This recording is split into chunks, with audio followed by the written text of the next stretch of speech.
Hi, everybody. Welcome to Can They Do That? This is our Facebook Live. We're going to be talking about termination in the state of Florida. And the question and the title of our today's talk is, can they do that? Can they fire me really for no reason at all? So we're going to discuss that today, and hopefully you'll find this informative. As always, please know that we can't give legal advice over Facebook. So if you have specific questions related to your individual situation, always a good idea to check those out with your licensed labor and employment attorney. Here at Scott Law Team, I'm Kathleen Scott, and let's get started. Question is, can they fire me? So in order to answer the question about can they fire you and can they do that without any reason, got to go backwards before we can go forward. So a little history lesson.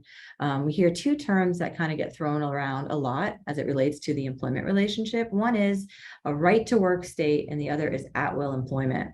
So what it means to be in a right to work state, that just means they can't force you to join a union.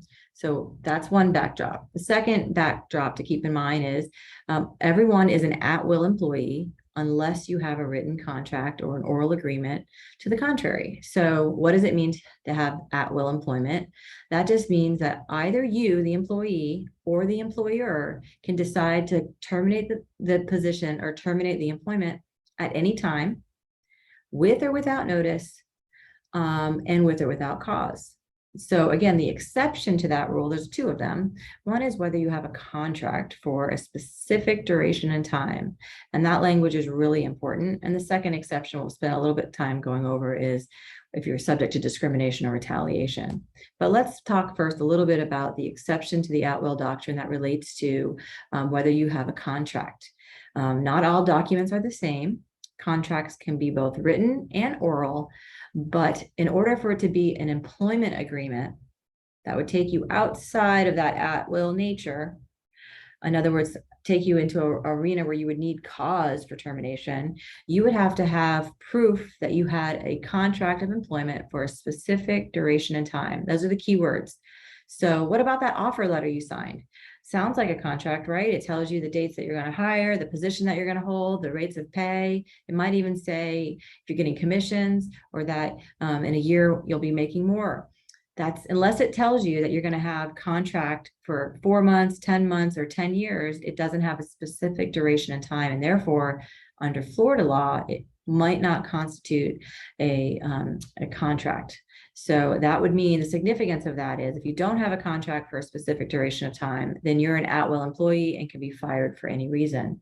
You might have a commission agreement or a monetary agreement that says how you will be paid and how much, but if it doesn't say how long you're going to be employed, that will also fail to take you outside of that at-will employment law exception. So, hey, so what does that mean that your boss can just fire you for any reason, even if they just don't like you? Yeah, but there's always an if and a but there in employment law. And so they can. And I often give clients this example of the blue shirt example. You know, if I decide today that everyone in my workforce has to wear a blue shirt and someone comes in wearing a pink shirt, I'm like, you violated the blue shirt rule, you're fired. I don't like you because you're not wearing a blue shirt. That is ludicrous and absurd, but it's also legal. And so it's important that folks know that, because a lot of people out there might have misconceptions or beliefs about rights that they have that aren't actually actionable. So, so that we've talked about having a specific duration of time, like a contract. That's one way you can get outside the at-will nature of your relationship, meaning the employer would have to show cause. But there's other ways too, and these are the much more common ways, is if you've engaged in some protected activity, or if the employer is treating you differently because of a protected characteristic. I'm sure everybody's heard the term PC. And so where does that term come from? It comes from the idea that individuals have protected characteristics. I've put up on the screen all of the protected characteristics in the state of Florida, which are currently covered. And they're what you might expect, right? Age, race, sex, gender, sexual orientation, medical conditions. In the state of Florida, interestingly enough, we also protect marital status, which is something unique to our state, which means you can't be discriminated against because you either are or are not married. It's just a unique fun fact for the state of Florida. So you cannot be terminated because of one of these characteristics. So if your employer doesn't like individuals who have different sexual orientations, they can't fire you for that. If an employer doesn't like somebody because of their religious beliefs, they can't fire you for that. Proving it can be a challenge. And if you think that these things are happening, best thing to do is reach out.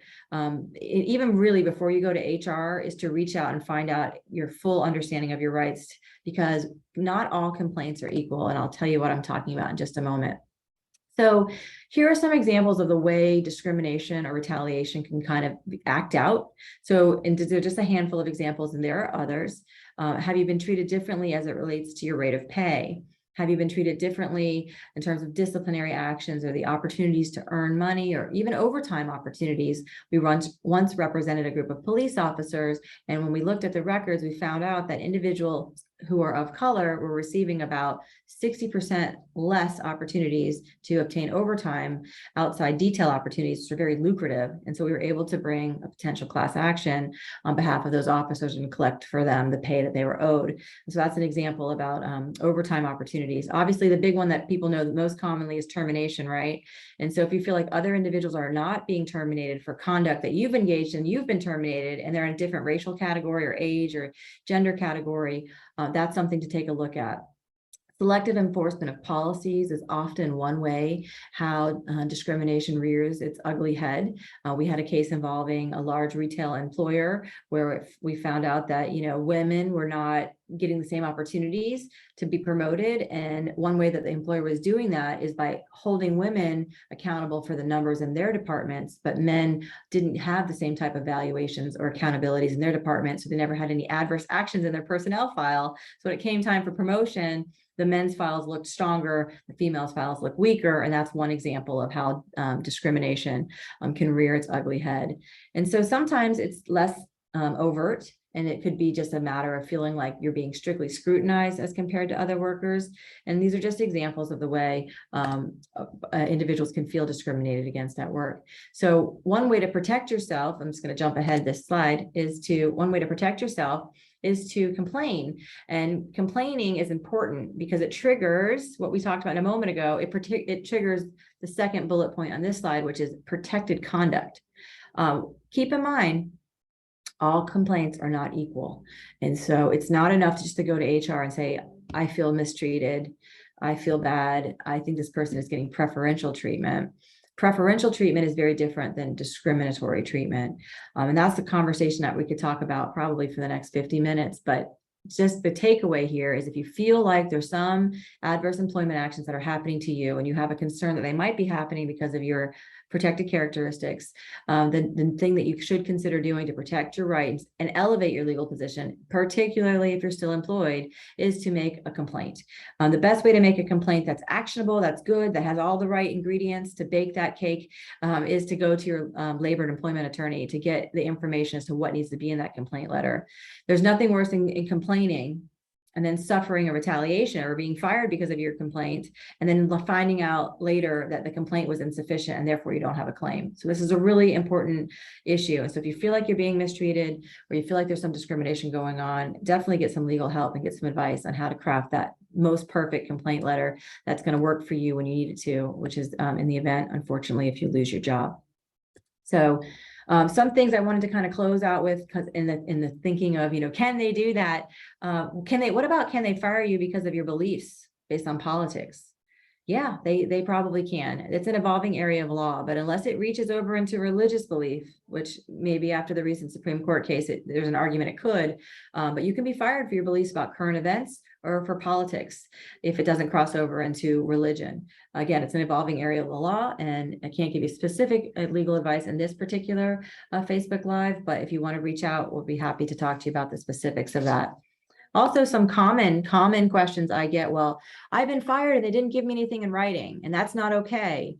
It may not be okay morally, but unfortunately it is okay in terms of how the law works. There's no legal requirement in the state of Florida to provide you with any written notification of your termination. Interestingly enough, there's also no law in Florida that requires an employer to give you your personnel file, which is a shocker, right? We have a lot of transplants here in Florida, California, the people from the Midwest, a lot of people from New York, and the law is different in other states. So the reason I raise that is because a lot of folks are out there walking around believing that they have rights rights or thinking that they have certain claims. And it's really important to know your rights, if for nothing else, for peace of mind, and so that you can make the right decision that's good for you. And so we would encourage you to come get a consultation if you have questions, or reach out to your own attorney and get a consultation about those issues.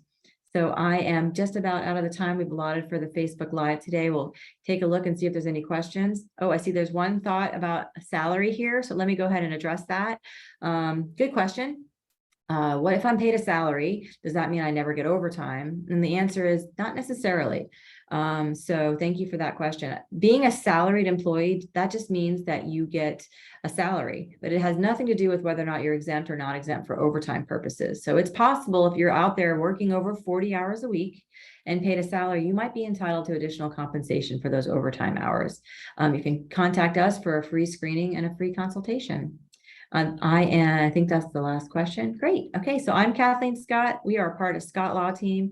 Think of us as urgent care for employees. Feel free to call and book us for the consultation. We have an intake team that's here to help you and assist you with getting on the schedule. Happy to meet you all, and I hope you guys have a great rest of the week. Stay well and stay employed. I'm Cathleen Scott. Thank you.